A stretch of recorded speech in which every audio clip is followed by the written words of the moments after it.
The government shutdown moves on to day 17 this morning. Right now, it's tied with the third longest shutdown in history. And News 8's Joe Habersham is here to explain why federal workers still have worries once the government reopens. Good morning, Joe.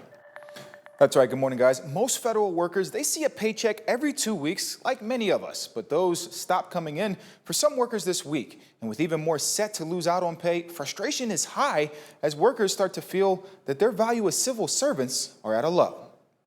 The government shutdown reaches day 17, happening now for only the third time since 1978. But for Steve Beck, what's happening is beyond people's control. It's his ninth since joining the Rock Island Arsenal 39 years ago, and already his fourth shutdown in just about a decade. It's mostly Congress and the president that have to clean up this mess. The general engineer still earned pay up to this week, but he expects to be furloughed as carryover funding runs out.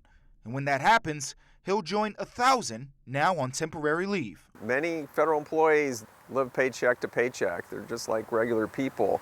And when you're out for 2 weeks, maybe you can sustain that, but beyond that period, then it begins to get tough. Bottom line, people just want to go to work and do their jobs.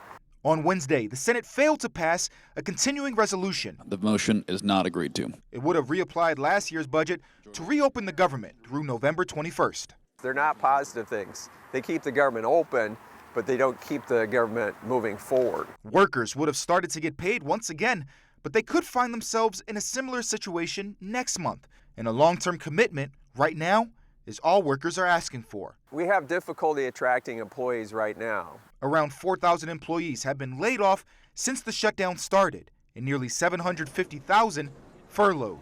Recent talks on who qualifies for guaranteed back pay are burning bridges for civil servants like Beck, arguing the government's actions will have a trickle-down effect for years to come. If we're going to fire people, on a moment's notice and treat them terribly, who wants to work for the federal government? And it's important to keep in mind, guys, we won't see a solution today since senators left Capitol Hill yesterday afternoon. That means that the next vote could come on Monday when the shutdown hits day 20. And at that point, it'll be just 1 day behind the second longest shutdown and right around 2 weeks behind number one. Guys. All right, thank you, Joe. Now, Senate Republicans look to put a bill forward that pays federal employees still working through the government shutdown, and that could come as early as next week. Meanwhile, depending on how long this shutdown lasts, the head of Riverbend Food Bank says he expects lines to get longer. Food Bank President Chris Ford says demand is at a 4-year high, with food insecurity surging across the 23 counties it serves. He says food donations are down and food prices are up. For the last 16 days, Riverbend Food Bank has gone without $200,000 in resources. It normally receives bonus food commodities from the U.S. Department of Agriculture throughout the year, but during a government shutdown, that doesn't happen.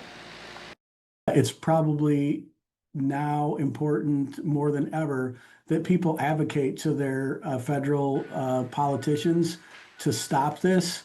It's hurting a lot of people. It does not make sense. If this would go longer than October, we are very concerned that the loss of SNAP funding for people will absolutely send families immediately into our food pantries. Another worry for Ford are the free and reduced programs for kids at school. The USDA is keeping those going with carryover funding through the end of this month.